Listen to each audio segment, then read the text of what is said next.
Hi, my name is Kerry Critchlow from RCR Recording Studios, and today we're going to be talking about the Circle of Fifths. We're going to be discussing kind of how it can be used as a tool to help you understand the various keys and their relationships with one another, and get into how you can use it to kind of figure out some key information about the keys you're using. So if you haven't watched some of my previous videos on the major and minor scales and things like that, I'd highly encourage you to check them out. But this is going to be a good primer for going forward to allow us to kind of discuss modes and other kind of concepts when it comes to music theory that should be able to help you kind of in your production capacity as far as sort of understanding what it is you're doing. That being said, you don't actually have to know any of this to be a top-notch, high-quality producer. You might actually be using these things without even knowing you're using them, if that makes sense. It's like you don't have to know everything about gravity to throw a baseball and, have it be... you don't need to know the physics of throwing a baseball in order to be able to throw a baseball, but knowing the physics might help you understand what it is you're actually doing and how that baseball is being thrown. Hopefully that kind of makes sense to you. In the same way, you don't have to know music theory in order to, write music, but knowing the theory might help you to understand what it is you're actually doing. And it's especially useful for communicating these ideas to other people. And when it gets into some of the more complicated things, it will sort of help to, I don't know how to explain this. Ideally, this will allow you to be able to communicate your ideas to other people and maybe approach music in more purposeful manner, if that makes sense. So, for instance, if you're trying to establish a certain emotional framework for your music, understanding the different scales, the different modes, and how all of these kind of things are relating to each other, the different keys and how they relate to each other, can perhaps give you a jumping off point to understand how where to start with that, those concepts, or putting down your concepts into, concrete ideas. But anyways, we'll get into it. So this is the Circle of Fifths right here. They're going to kind of come in different forms. And this I got this from a quick Google search, just copied and pasted it into a Google Word doc. But you can do a quick Google search to find this anywhere. And they're going to kind of come in different forms and formats. Some are going to be a little bit more complicated. Some are going to be a little more simplified. But for our purposes, this is probably going to be very sufficient to kind of understand what it is we're looking at. And then we have another graph down here, which we'll get into in the future. But this is just showing the different relationships between the Circle of Fifths. So the first thing to understand is, why do they call it the Circle of Fifths? Well, because if you think of this as a clock, there are 12 times on a clock, 1, 2, 3, 4, 5, 6, 7, 8, 9, 10, 11, and then back to 12. Well, there's 12 notes in music: C, G, D, A, E, B, F sharp or G flat, D flat, A flat, E flat, B flat, and F. And so if you think of this as a clock, if you go clockwise, so from 12 o'clock to 1 o'clock, you're going to get a relationship of fifths as you go through this circle. The first being C. And they start with C because, as you see here, it says natural. This is this little symbol here. That just is a symbol that says natural. So what that's saying is that this is a C natural, and there are no flats and no sharps in the key of C. A fifth up from C is G. And if we look at our major scale formula, if we count, this is the key of C. And if we count 1, 2, 3, 4, 5, well, there's G right there. C to G is the fifth. And so from C to G is the fifth. And if we go from G to D, D is the fifth of G. So if we count 1, 2, 3, 4, 5, you can see that from G to D, there are 5 intervals. And that is the fifth. And if we bring up our piano really quickly, hopefully kind of showing you these practical applications will help to sort of, I'm sorry, I can't talk and think at the same time, apparently. But hopefully showing you these practical examples will kind of help cement in some of these concepts and ideas for you. But we'll go ahead and bring up a piano.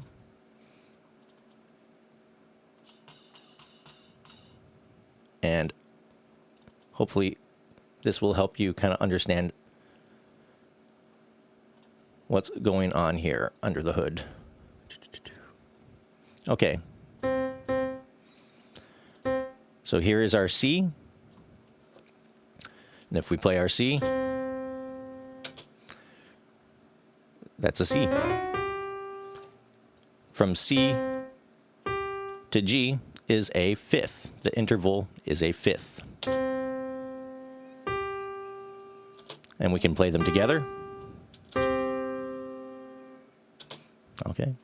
And then from G to D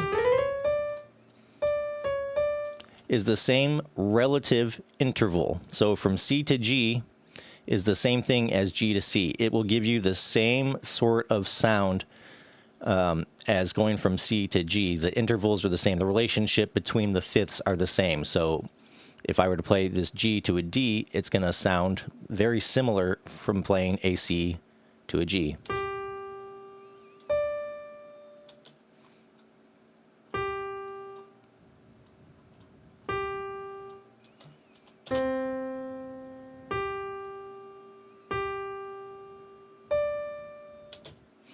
Okay.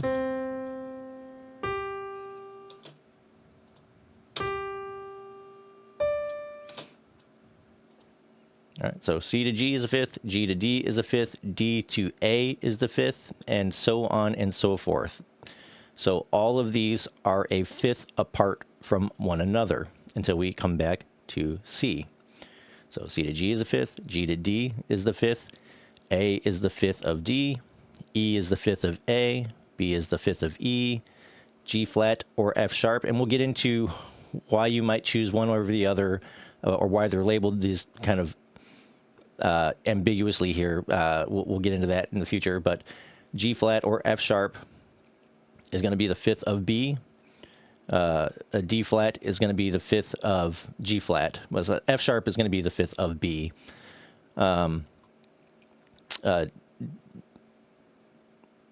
D flat is the fifth of G flat, A flat is the fifth of D flat, E flat is the fifth of A flat, E flat is the fifth of B flat, B flat, F is the fifth, and C is the fifth of F. And so we can demonstrate that, but I think you're kind of getting the point. As we move around this circle, each one of these is a fifth apart, and that's why they call this the circle of fifths if you're going clockwise.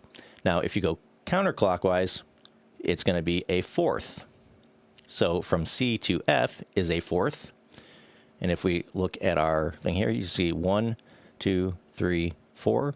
So F is 4 away from C, and that is a fourth. From F to B flat is also a fourth.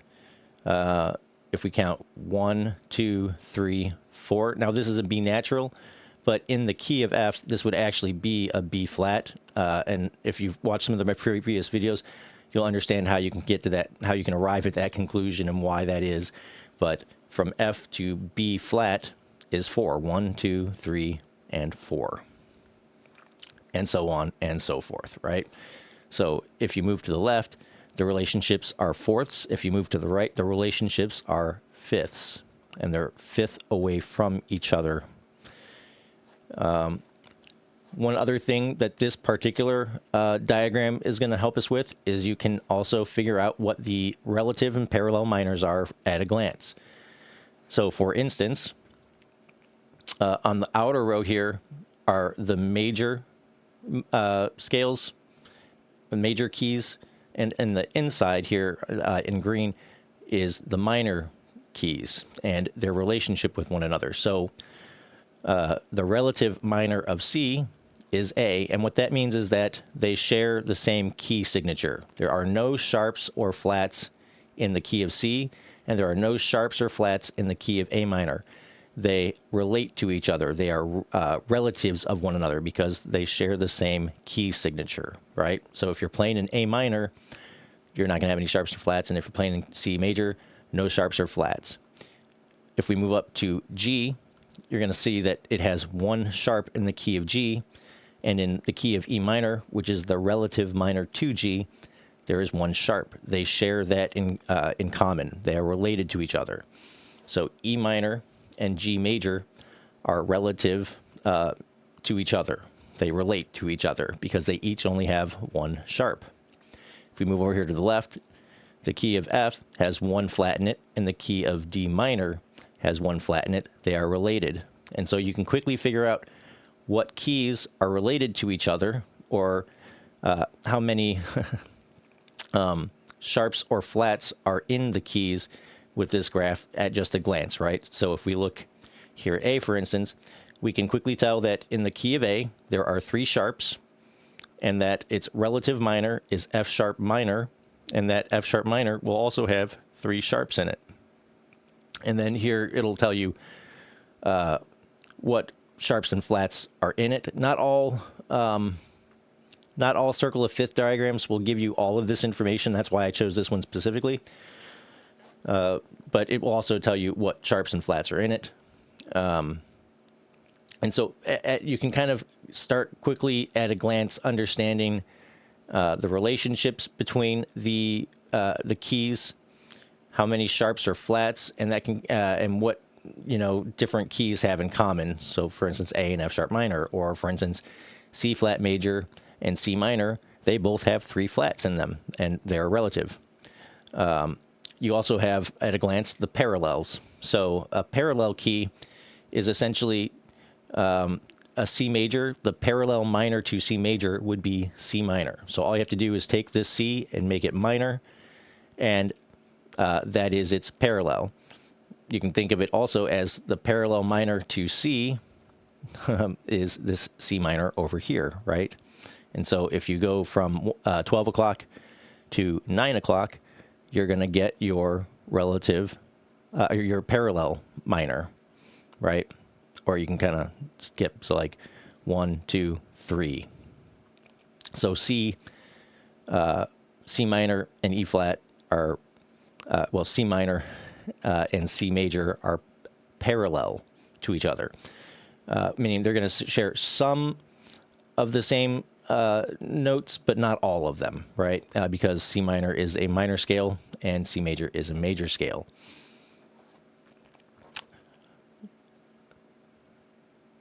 We also can quickly, at a glance, discover a number of sharps and flats in each key and when they might happen.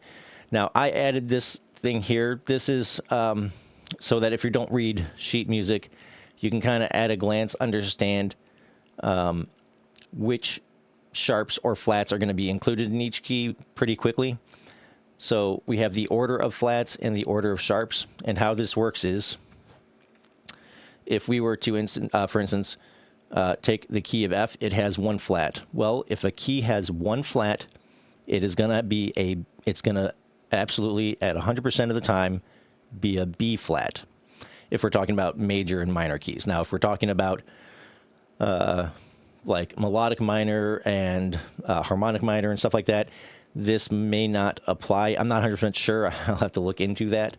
But when it comes to major and minor keys, this absolutely applies. Anytime a key has 1 flat, that is going to be a B flat every single time. And the keys that have a B flat in them are an F and a D flat. So F and D flat, the 1 flat is going to be a B flat. Now, if we look here at B flat, it says it has 2 flats in it. Well, if it has 2 flats in it it's going to be the E flat and the B flat. So it's going to include the 2 and the 1. If it has 3 flats in it, it's going to have A flat, E flat, and B flat. It's going to be all 3 of these, right? And so on and so forth. If it has 4 flats, it's going to be a D flat, an A flat, an E flat, and a B flat. So anytime we introduce a new flat, it's going to include all the previous flats as well, until we get to G flat, which has 6 flats. Or you can think of it, the key of C flat, which is also B. So if we look at our piano here, you can call this a C, and you can call this a B. But if we take a C and we flat it, well, then this becomes a C flat instead of a B. And if you're calling this C flat, then every single flat will be represented. So all of the notes in your scale will be flat. So if you're in the key of C flat, every note is flat, all 7 of them. And that's why when we look here at B, if you're in the key of B, you have 5 sharps. But if you call the key of B C flat, then it's going to have 7 flats. And that's why they have this 7 flats / 5 sharps. So if you're in the key of C flat, it's 7 flats. If you're in the key of B, it's 5 sharps. They're going to be all the same notes, but we're going to call those notes different things depending on what key we're calling it, okay? And then the same thing is going to be true here for D flat or C sharp. So if we look at, again, C sharp, or C, we can call the note right above it a C sharp, or we can call it a D flat, right?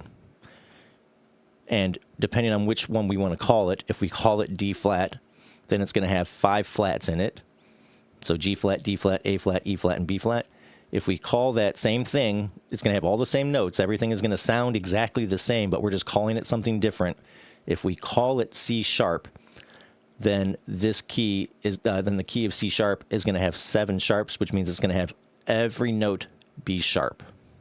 All of them, all of the notes are sharp, all 7 of them. Okay. And if so, hopefully this is making sense. And the same thing is true for sharps. So if we're looking at our order of sharps, well, G has 1 sharp in it, and E minor has 1 sharp in it. And if it has 1 sharp in it, that sharp is going to be F sharp. If it has 2 sharps in it, it's going to be F sharp and C sharp. If it has 3 sharps in it, it's going to be F sharp, C sharp, and G sharp, right? So you couldn't have a key, for instance, that had just a D sharp and an A sharp in it as your 2 flats, unless you're getting into some like weird kind of stuff that we're going to get into possibly in the future. But whenever you see something, if it says it has 4 sharps in it, well, you know that those sharps are going to be F sharp, C sharp, G sharp, and D sharp. If it has 5 flats in it, you know that those flats are going to be B flat, E flat, A flat, D flat, and G flat. Now, for some of you may have noticed that it's kind of when it comes to flats and sharps, the order is flipped. So for flats, our first flat is B flat, and then E flat, etc. But if we look at sharps, it's our last sharp that is B flat, E flat, A flat, or B sharp, E sharp, A sharp, right? So they're kind of flipped on their head here, right? So D flat is always in the middle because it's as the 4, but everything else is kind of just flipped around, right? So if you only memorize one of these orders, and I recommend that you at least memorize one, but in order to figure out the other, all you need to do is literally just flip it around upside down, right? So if you memorize the order of flats, B flat, E flat, A flat, D flat, G flat, C flat, and F flat, well, the only thing you need to know, then all you have to do to know what the sharps are is to start at the bottom, and F sharp would be your first sharp, C sharp would be your second, G sharp would be your third, D sharp, fourth, etc., right? And so you can kind of just memorize one or the other of these, and you'll know both of them. I don't know if that trick will help you or not, but you can do that. So hopefully you're kind of understanding so far how what is going on with this circle of fifths, right? It's telling you the fifth, it's going from fifth to fifth until it covers all 12 notes in the musical alphabet. And there are only 12 notes in music. So if we look here, I'm going to do what's called a chromatic scale. And chromatic just means every note is represented. So we have 1 on C. 2 would be a C sharp or a D flat. 3 would be D. 4 would be an E flat or a D sharp.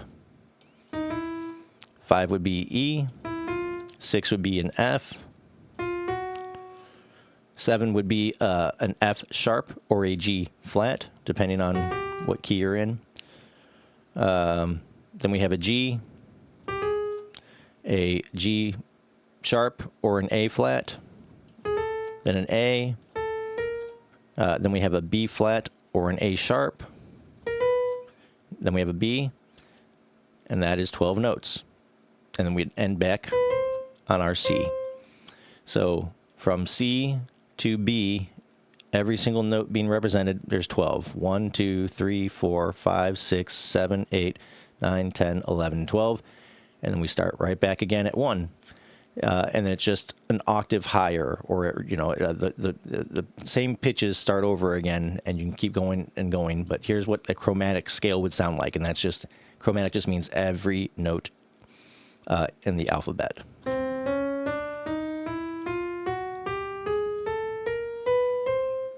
Okay.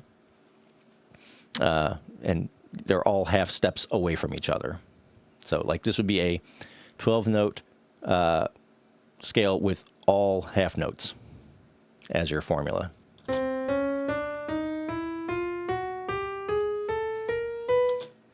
right.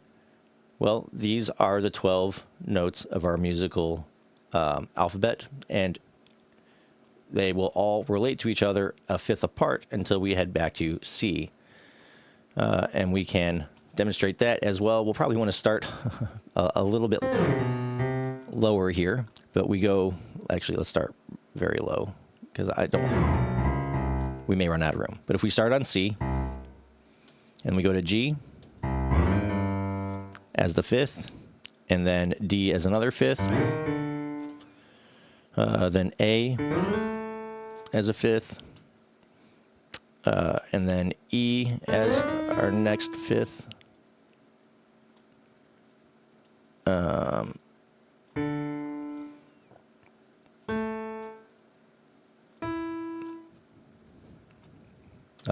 then B, and then our G flat or F sharp, depending on what key we're in. If we're in the key of B, then it would be an F sharp. And then the fifth up from F sharp would be a C sharp or a D flat. Fifth up from D flat would be an A flat. Fifth up from A flat would be an E flat. A fifth up from E flat would be a B flat.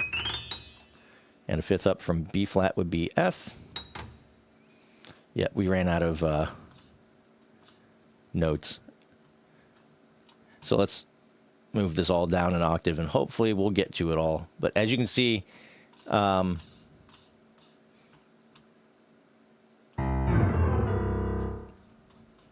hopefully this is enough space. And then we end on C. And that should be 12 notes. So 1, 2, 3, 4, 5, 6, 7, 8, 9, 10, 11, and 12. And then we come back to C. So this would be the circle of fifths if we played every fifth as we go.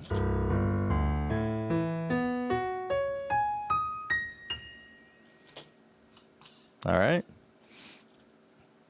So as you can see, each of these are a fifth away from each other, and all 12 notes are then represented with these fifths, and we end up back at C, and C would be the fifth of F. So we're right back where we started, C to C.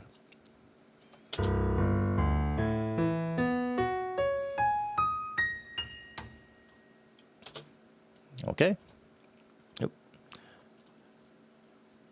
And so that is all of these. And you can just kind of look at this to understand these relationships. You can understand very quickly at a glance what how many sharps or flats are in the key, what the parallel or relative minor would be. And so these are, this is kind of how you can use this as a tool at a quick glance. So if you, for instance, were in the key of E flat, you can use this circle of fifths to understand very quickly how many flats are in E flat. Well, there's 3, and you can understand that the 3 would be A flat, E flat, and B flat. And so it's just kind of a quick sort of tool to know at a glance what is going on. Now, there are also different relationships between the various notes as well. And this is probably something I probably should have covered a little earlier, but it's good to know this kind of stuff. So let's go ahead and just delete all of this for now. And we'll come back up to C here.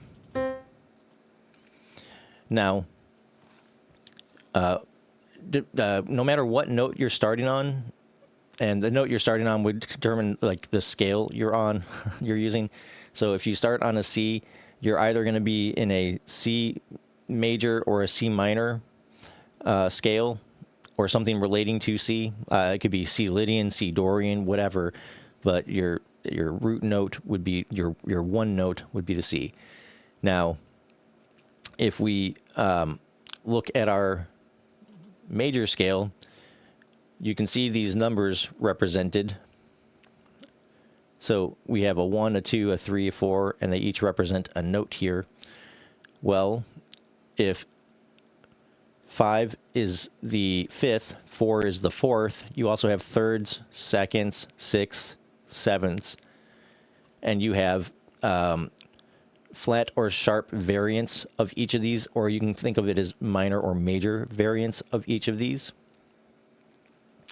So if we're looking at our triads here, you can see that in the key of C, if we start with C and we plug in a major scale formula, it's 1, 3, 5. Well, if we look at these numbers and we go 1, 3, 5, that's going to give us our C major scale, and that is a 1, a third, and a fifth. All right, and that would sound like this.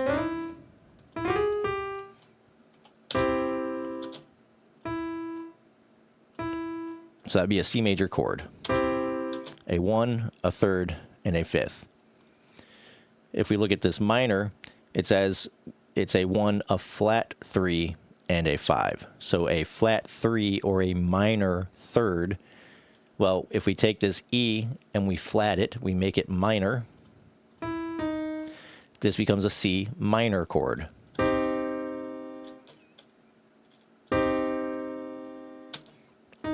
So major, minor, and that's a minor third. We also have other intervals like sus4, sus2. So if we were to play a C, an F, and a G, we are playing a C sus4. So that's our sus4. We have a sus2. Now, I've kind of gone over this in the past. I'm bringing it up now because we're going to cover another concept with the circle of fifths, and that is the relationships. Okay? So I'm just kind of want to make sure that you're familiar with this. If we were to take a 1, 3, and a sharp 5, so C, the 3, which is E, and G, which is our 5, but we want to make this sharp, so it would be a C, E, and a G sharp. So we have a C, we have an E, and then we have a G sharp. This becomes a C augmented chord. Okay. So I think you're kind of getting the idea here that if you start on the 1 of whatever key you're in, and you plug these in, and this is going to work even if you're not on the 1. It's just a little easier to discern with the 1, because if we make D, for instance, the 1,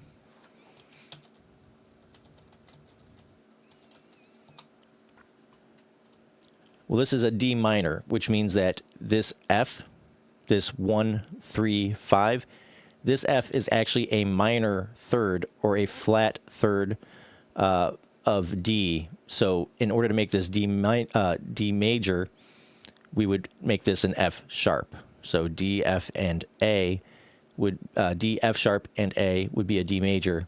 This is, but if we plug in a 1, 3, and 5 based on this scale here, the D, F, and A, we get the D minor. So if we were to plug in, for instance, this 1, 4, 5, you will get a D sus4, but if you wanted to keep it in the key of C, you would have to resolve that to an F instead of an F sharp.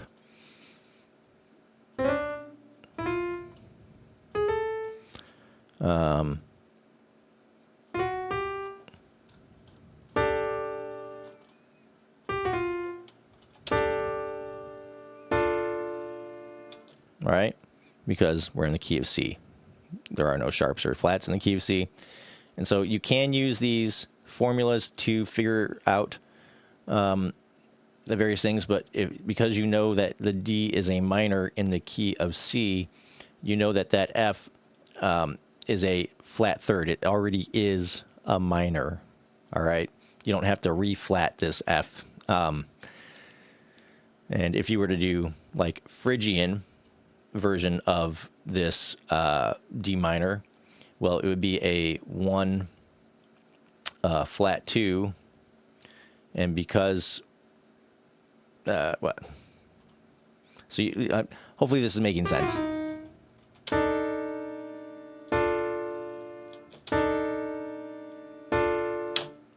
Okay, so that'd be a Phrygian, a D Phrygian to a D minor. But yeah, when we go back to our circle of fifths, and we look at this here, I brought those examples up to kind of tie this in a little bit.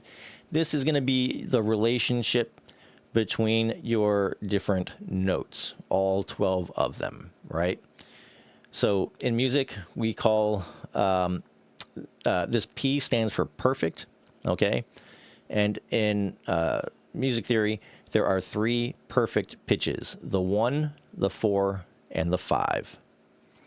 So if we were to take, again, just a C, and we were to play a C and an F, F being the 4th, and we know it's the 4th because C to F is a 4th, C to G is a 5th.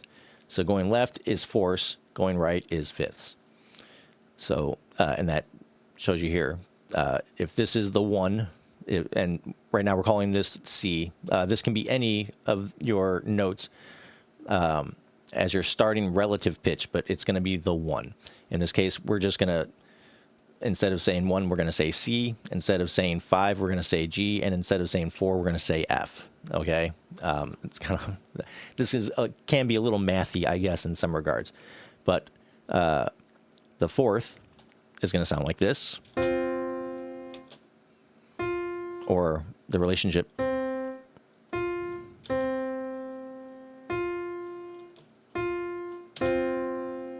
And then you have the perfect 5th.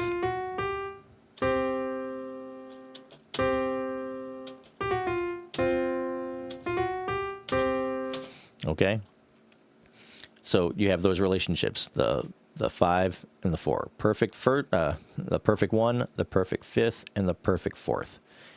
The capital M's here stand for major, The lowercase m's stand for minor, and this TRIT is shorthand for tritone. Okay? So this will also give you the relationships between your different chord relationships, or interval relationships, if you will. Okay? So if we know that this is a C, this would be a G, and this would be a D. Well, that if this is C, that's our perfect one. This is our major second. So in the key of C, our major second is a D. And if we look up here, we can see that if we skip the fifth and go here, there's our second. Well, in the key of D, lo and behold, D is our second. So this is our major second. Okay? So going from a C to a D is a major second. This is giving you the next note in that scale, in other words, right? If we're looking at this relationship, P1 to a major second, major third, this would be E here. So we have our 1, our 3, and our 5, and you can see how these are related, right? You also have your major sixth, which would be an A, so a C to an A would be a major sixth.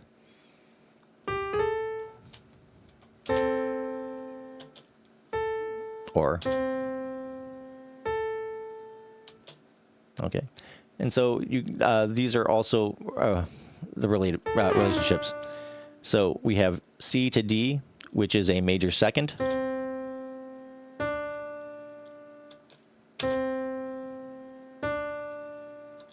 That's the relationship.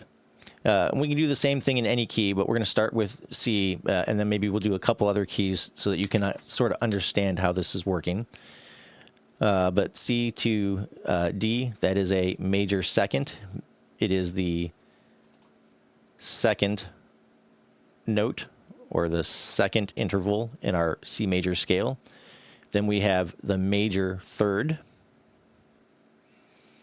And the major third is the third note in our scale. So C, D, E, 1, 2, 3. So that is a major third.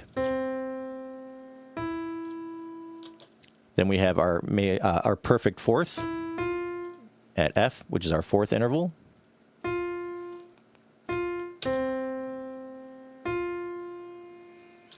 Then we have our perfect fifth, which is our G. Then we have our major sixth, which is our A. And then we have our major 7, which is a B.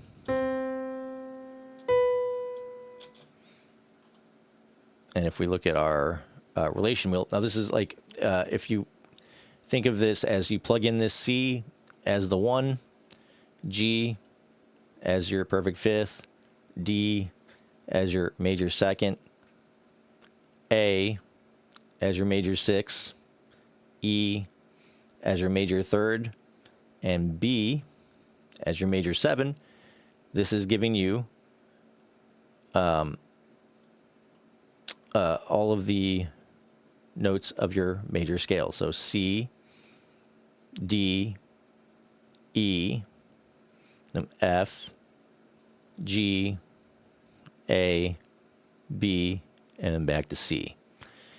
Then we have lowercase m's, which are the minors, okay?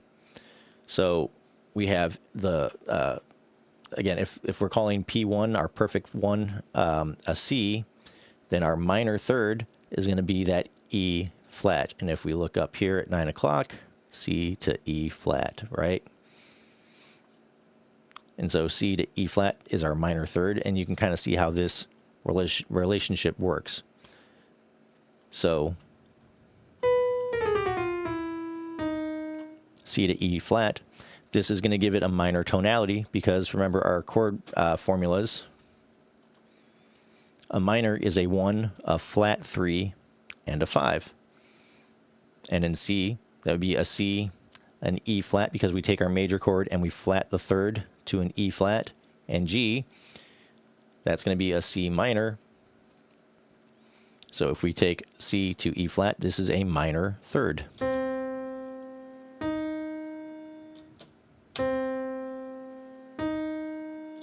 And that is the interval. We also have our minor second. And a minor second you could think of as a flat 2. So if our major second is a D, a flat 2 would be this D flat. And if we look at our minor 2 position here at 7 o'clock, well, lo and behold, we have a D flat. So from C to D flat, that is our minor 2. You can also call it your Phrygian. Our flat 2 is a Phrygian mode. And if you watched last week's video on modes, this should make some sense. We're going to get more into that in the future. Hopefully this is going to kind of give you a launch pad into that to kind of help you understand some of the relationships between these. But going from the C to the D flat is going to give you your flat 2 relationship. Okay? So C to D flat. You also have your minor 6th. And your minor 6th would be an A flat. Because if this is your major flat, your minor flat is just going to be a half step down. It's going to be the flat version of that major. So an A flat. So this would be a C to a minor 6th or an A flat. And if we look at our minor 6 here, at 8 o'clock, we have A flat, C to A flat. That's our minor 6. And so these relationships are kind of staying together, right? And this is what that interval sounds like.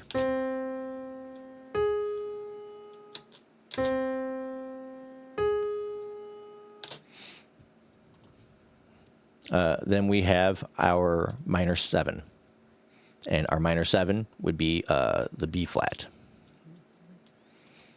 Because you can take your major 7, which is a B, and flat it, which gives you a minor 7.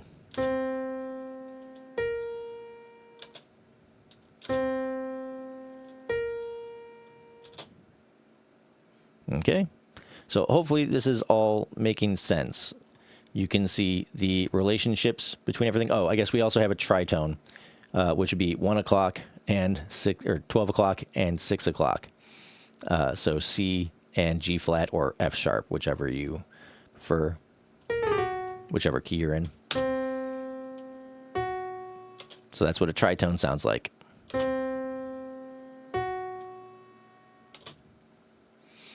All right.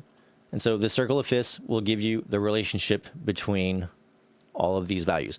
Now, when it comes to this, you can start here, instead of having C as our P1, we can make any of the notes our P1, and then they're going to have the same relationships. So let's say that we want to have P1 be G, for instance, right?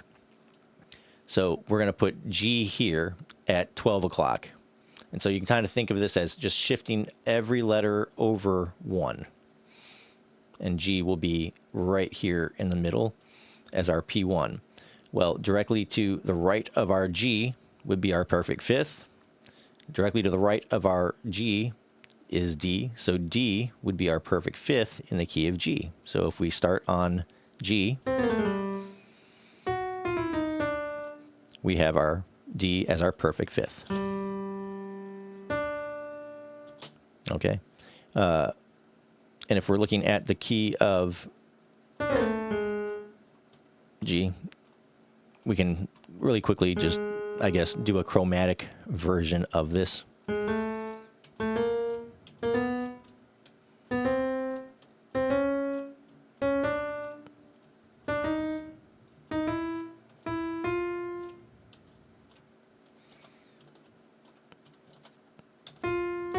Okay, so here's our chromatic scale starting on G.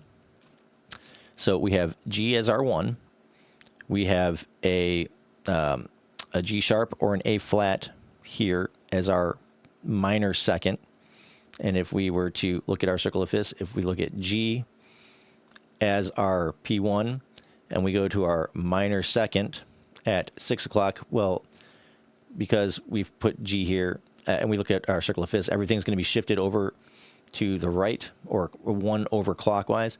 So our minor second, instead of being at 7 o'clock, would be at 8 o'clock. So if we look at at 8 o'clock on our clock face here, we have A flat. So G and the perfect, or the minor second for G would be A flat. And lo and behold, look at that.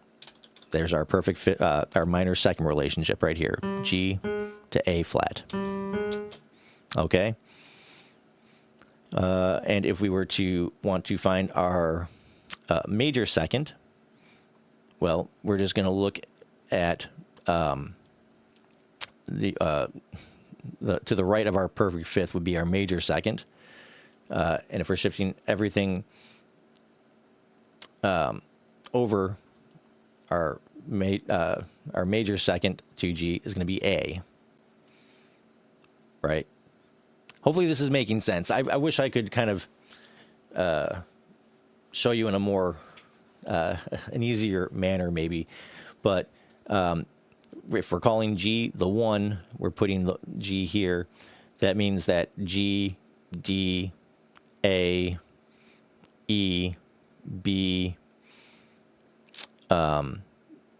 D flat, or C sharp, right? And then we have so on and so forth, right? B, D flat, yeah, E, A, B. I'm sorry, I messed this up.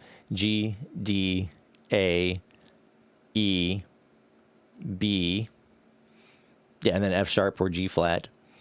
Then we have our D flat, etc. Like, hopefully this is making sense, right? But this is going to give you the relationship between all of your intervals, really. And you can kind of start to see how they relate to one another and where they kind of fit. So if we look at G, the tritone to G would be, if G is 12 o'clock, well, 6 o'clock is D flat. So if we look at G, 1, 2, 3, 4, 5, 6, there's our 6 o'clock.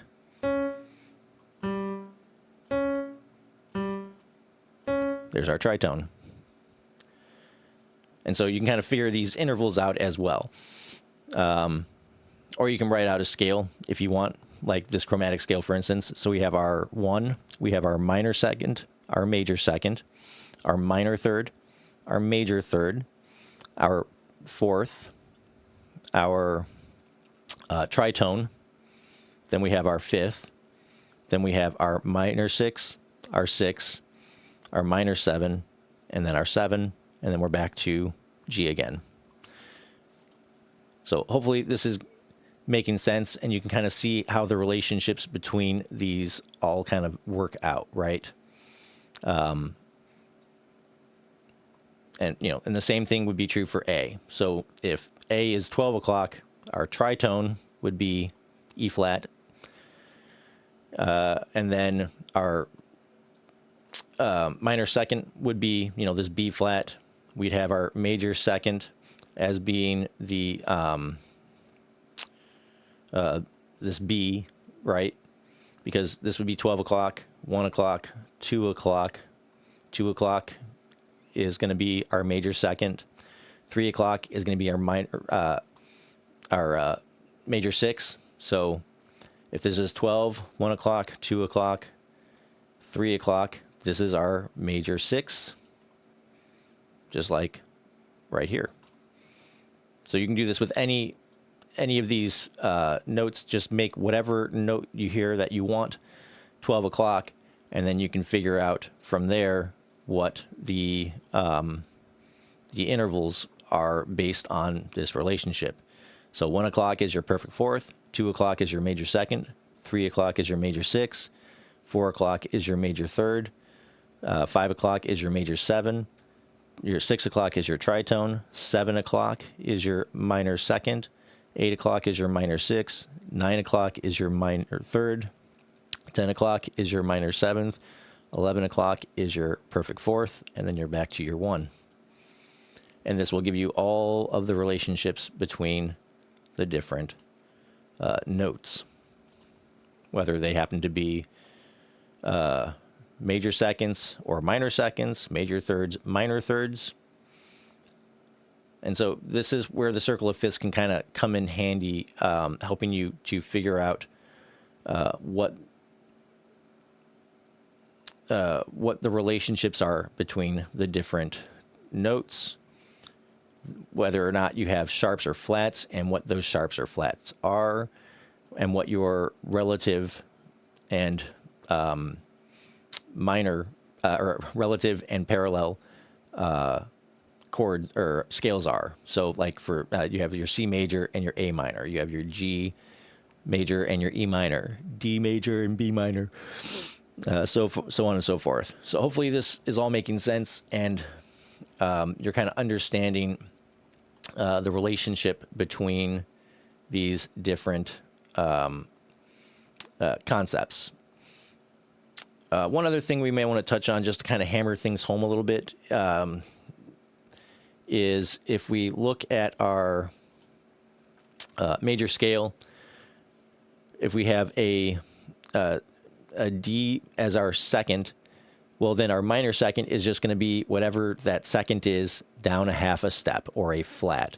So a minor second would be a D flat, right? Hopefully this is kind of, I just want to make sure you kind of understand these relationships between minors and majors. The majors are essentially just whatever it is in your major scale. The minor relationship between this one note, and this is only really the one note in this particular case. Like you can take a 1, a 2, a 3, a 4, a 5, a 6, a 7, an 8. And if you do a 1 and then you do a flat 2, that is your flat 2 is your minor second. You have a 3. Well, a flat 3 is going to be your minor third, or a minor chord. Your 4 is going to be a perfect fourth.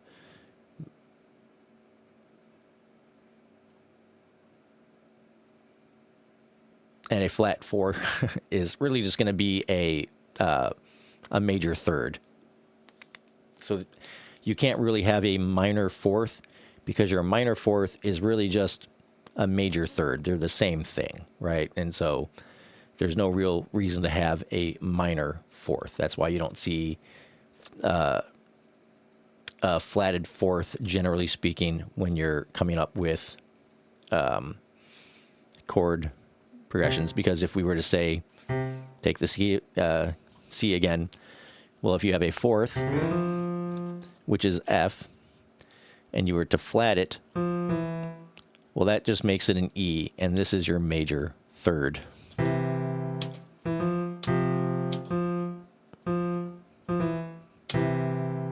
Right?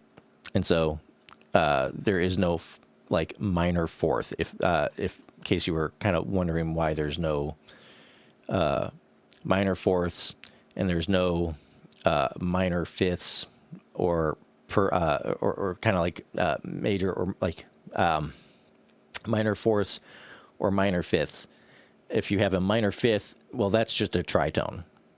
If you have a minor fourth, well, that's just a major third, right?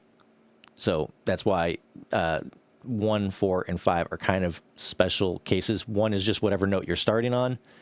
Fifth is the fifth interval up from whatever that one, whatever your 1 note is. Fourth is the fourth note up from whatever your 1 is. And then you have your distinguishments between your major and minor seconds, thirds, sixths, and sevenths. 6, 2, 3, 6, 7, 2, 3, 6, 7, and then you have a tritone. So you don't have a major or minor fourth. You don't have a major or minor fifth. That's possibly why they're called perfect fourth and perfect fifth, because they are kind of special in that if you have a flat fifth, here's your 1, there's your 5, and here would be a minor fifth. Well, your minor fifth would be a tritone, your F sharp, right?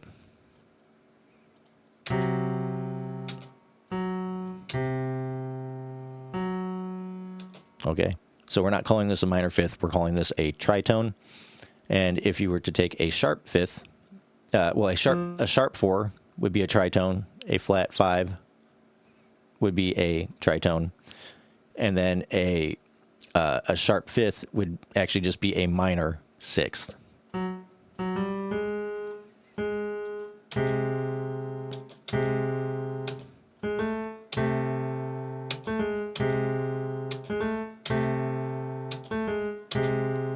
And you can kind of see how the terminology also works as well when it comes to the labeling here, because if it's a major, it's generally going to sound a little happier, a little more on the bright side. And if it's minor, it's going to sound a little more on the sad side. So, for instance, if we take a major second, so we have the 1 as C, and then we have the major second as D. It's a little dissonant, but it still has kind of that brightness. But if we were to make this minor, all of a sudden now it sounds a little sad, relatively speaking. And we can do it this way too. That sounds pretty happy. But if we do this, has a bit of a sadness to it, right? Same thing with the third. If we do our major third, kind of sounds bright and happy. And if we do a minor third, it sounds a little sadder.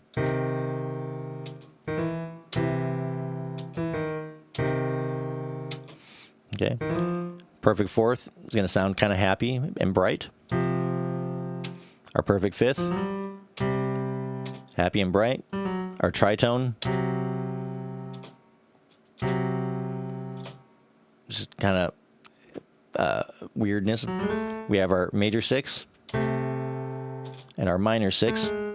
The minor 6 has a little bit of a sadder sound. We have our major 7, which sounds kind of happy. And we have our minor 7, what gives it a little bit more of that sad flavor, right? And so that would be my kind of guess, at least. I am not an expert when it comes to music theory. I'm kind of learning along with all of you as we go. I've never needed to know any of this stuff in order to write music before. It's a communication tool, and knowing kind of some of the background of the music theory may help you to approach music in a more purposeful manner, perhaps. But you don't need to know any of this to write amazing music. But it can be a useful tool to kind of help you understand what it is that you are actually doing, and communicate some of these ideas to others in order to kind of like help them understand what it is that you're trying to do or accomplish. And you can kind of understand sort of the relationships between these different intervals in a way that might be useful. So like, for instance, if you wanted to write something that had a more positive or a more bright kind of happy or something more of a positive sort of a sound, well, then you can think of it in terms of using some of the more major intervals incorporated into your stuff, like your 1, your 5, your perfect fourth, your perfect fifth, your major second, your major 6, your major third, your minor 7 or major 7. But if you wanted to give it some more sad or melancholy or negative kind of vibes, you can look to use your minor 7, your minor third, your minor 6, your minor second, etc. And this tritone gives just kind of like a a weird sort of middle ground, right?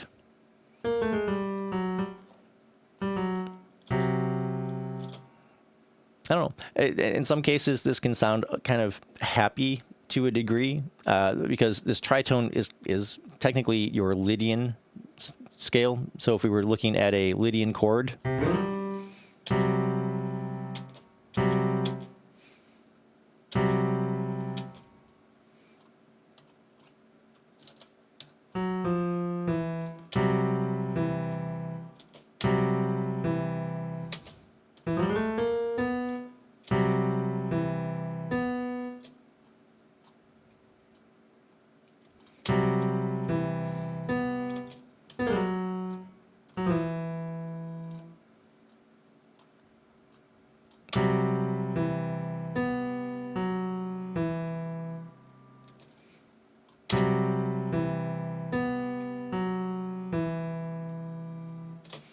does have a brightness to it, right? And so your tritone can have a little bit of happiness to it, but this is a Lydian mode using that tritone.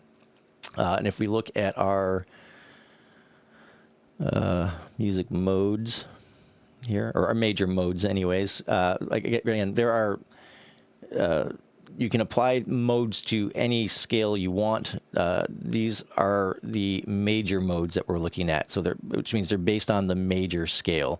You can also have modes which are based on the harmonic minor scale, the melodic minor scale, and a few others. So, but if we look at our Lydian scale, that is a 1, 2, 3, a sharp 4, a 5, 6, 7, right?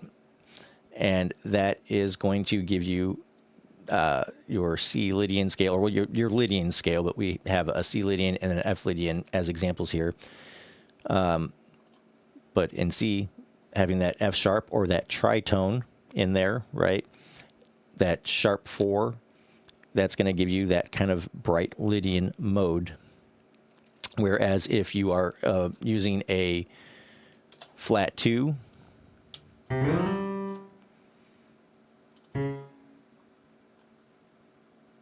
for Phrygian, that's going to put you into a minor mode.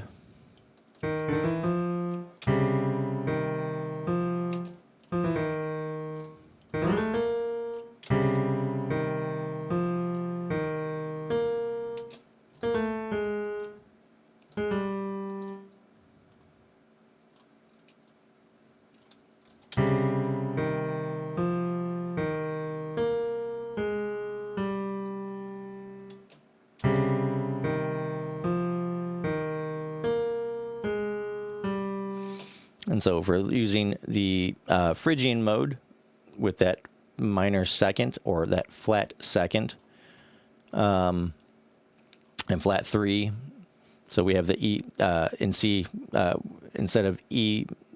So we look at our C major scale, which is here at the top. We have C, D, E, F, G, A, B, C. Well, if we take a flat 2, which is a D flat, a flat 3, which is an E flat, and then we also have the 6 and the 7 being flat as well, the A flat and B flat. We can kind of B flat, A flat. Here would be kind of a Phrygian melody versus that Lydian melody was kind of bright. This is given kind of darker vibes.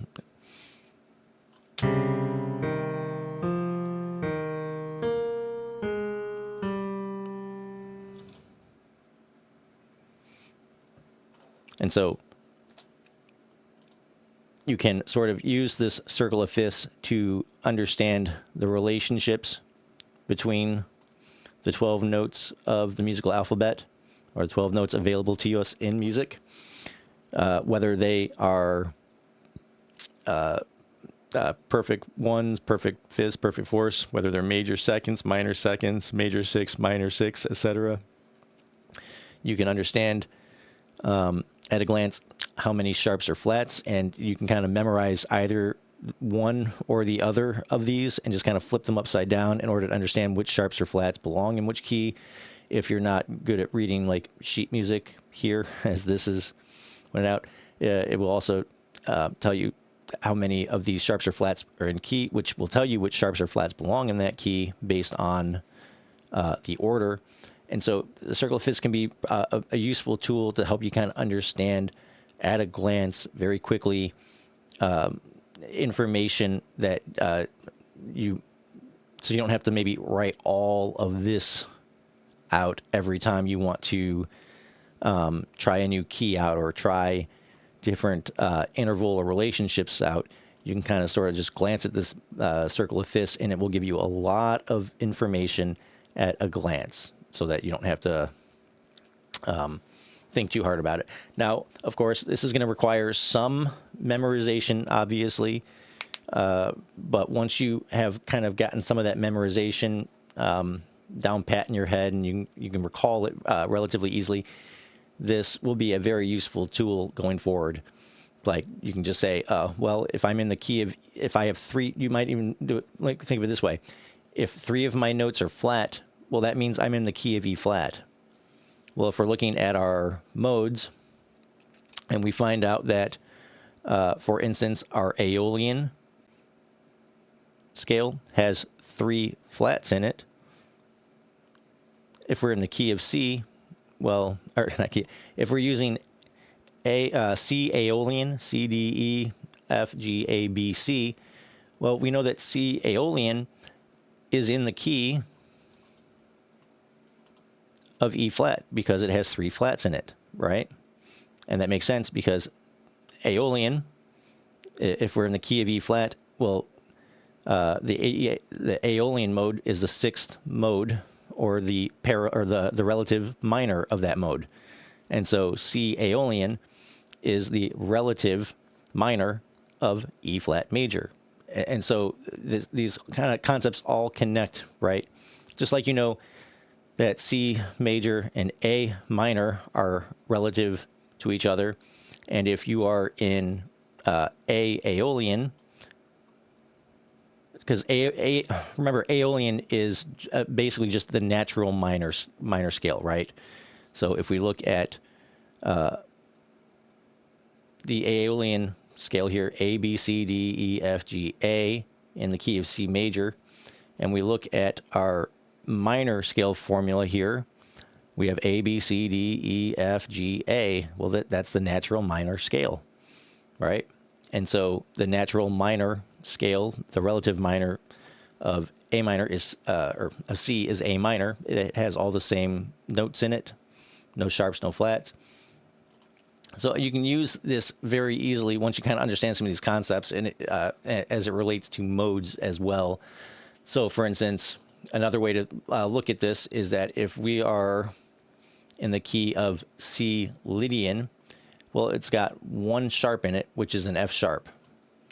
Well, what key has 1 sharp in it? Well, that would be the key of G. So if we're playing in C Lydian, we know that that's in the key of G, and C is the 4th because it's directly to the left. So that would be C Lydian is in the key of G.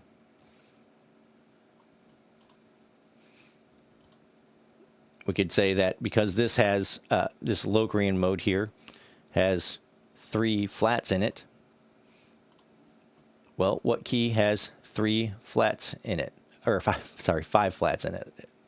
You just double check. Like 1, 2, 3, 4, 5. Yeah, 5 flats. So C Locrian with 5 flats in it. Well, a key that has 5 flats is in D.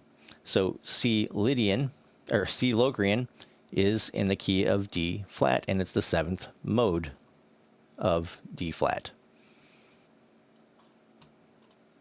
So hopefully this is all kind of making sense, and you can kind of see how, whether we're discussing the different modes or the different keys or all the stuff, this is going to be useful information to kind of just quickly get you to understand kind of what notes are available and how they relate to one another very quickly, looking at a circle of fifths, right? And it just kind of bypasses the necessity of having to write out all of this stuff. Now, ideally, you're going to kind of have some of this stuff memorized, and that will help you get there quicker as well. So, like, when you're kind of putting down your ideas or trying to come up with your melodies, your chord progressions, your music, etc., that you know, you don't have to consult these sheets every single time you want to understand what's going on, right? Like, don't get me wrong, having this up in front of you while you're making music might help you, because you can say, well, if I'm in the key of C, here are all the chords that belong in the key of C. Here are all the notes that belong in the key of C. Here are all the seventh extensions, etc., that will work.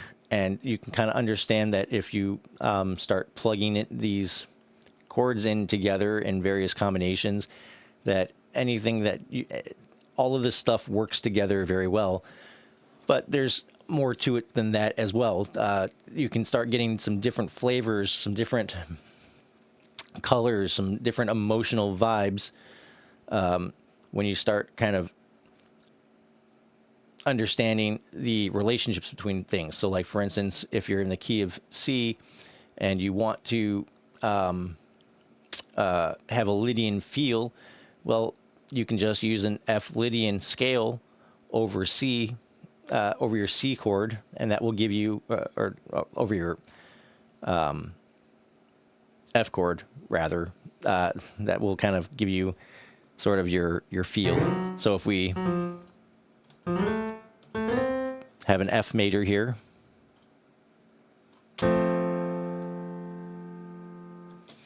and we want to give it a Lydian feel,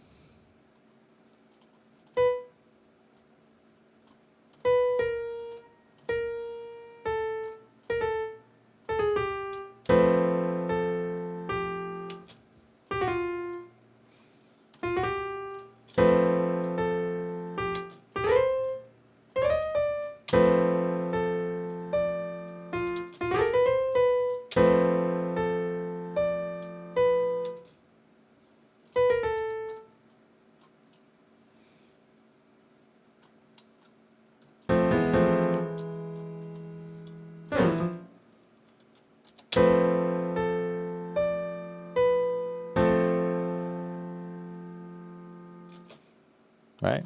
And so that's giving you a Lydian feel because of that sharp 4.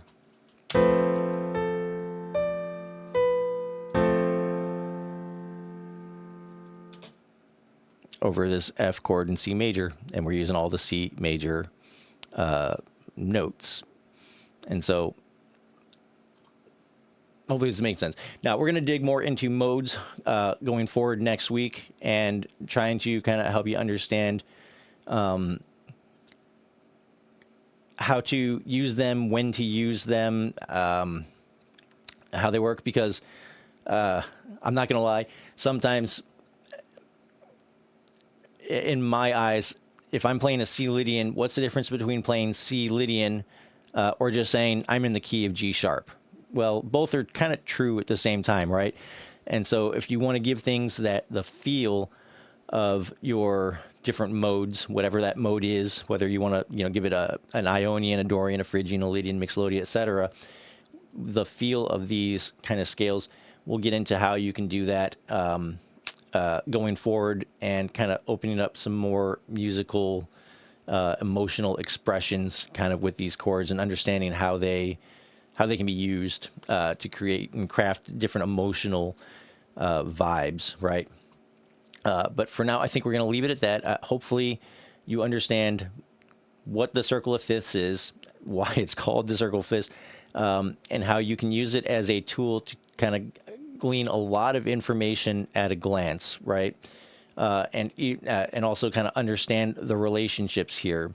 So if you have not, I would encourage you to kind of either do a Google search and get a copy of this that you can kind of have on hand, quick and for quick and easy access, as a tool to kind of reference, especially if you're just kind of getting started with music. This can be a very useful tool and a guide to, as a quick reference, to understand kind of what keys are working, and what the relationship between the keys are, and the intervals between these different notes, and to either write this down or memorize the order of sharps and flats, and to also maybe jot this kind of thing down. Now, you don't have to do all of these lines as they are, right? P1 down, following this line to the major 7. You don't necessarily have to do that. But if you kind of understand that this is a clock face with 12 things, you can understand that this is 12 o'clock, 1 o'clock, 2 o'clock, 3 o'clock, 4 o'clock, and you can kind of start just writing down perfect 4th, or perfect 1, perfect 5th, major 2nd, major 6th, major 3rd, etc., and just kind of have this available too. You can quickly just start plugging in the different formulas. So like you can, whatever P1 is going to be what your relationship is with all these other notes, right? So if P1 is C, well, then your major 7th is B, your major 3rd is E, your major 6th is A, right? It's going to look, well, basically just like this. But if your P1, for instance, is, say, an E flat, well, then the perfect 5th for an E flat is going to be the B flat, right?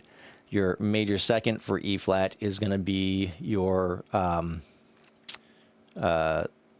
G flat, if I'm not mistaken. So like it's just kind of, you can start to kind of just plug in the different letters and understand very quickly what the relationships are. Or you can just look at a piano and kind of see if you're in E flat. Well, here's your, if this is E, if you're starting on E flat, well, your E is going to be your minor 2nd. F is going to be your major 2nd. G flat is going to be your minor 3rd. G is going to be your major 3rd. And so on and so forth, right? You can just kind of also just do this if you want to, right? A chromatic scale. So your 1, your flat 2, or your minor 2, your major 2, your minor 3rd or your flat 3rd, your major 3rd,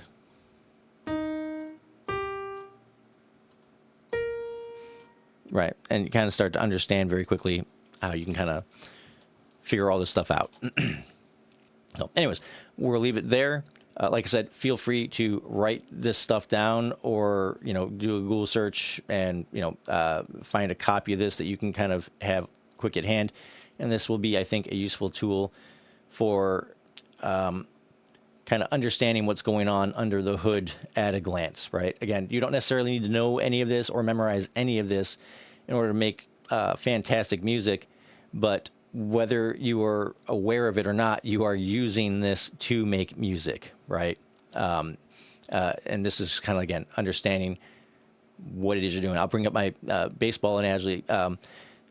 You don't necessarily need to know the complete entirety of all the physics that are involved in what happens when you throw a baseball to throw a baseball, but knowing the physics of what's going on might be able to kind of clue you in on some things that can help you throw the baseball better, right? Once you understand the physics of it, it might help you understand things that you could do to improve your pitching. So knowing this stuff, you don't need to know it to make music, but knowing it might be able to help you understand a little better or clue you in on things that will allow you to write better music. So hopefully this is all helping, and we'll leave it there. I hope you guys have yourselves a great day, a great week, and I will talk to you later. Bye-bye.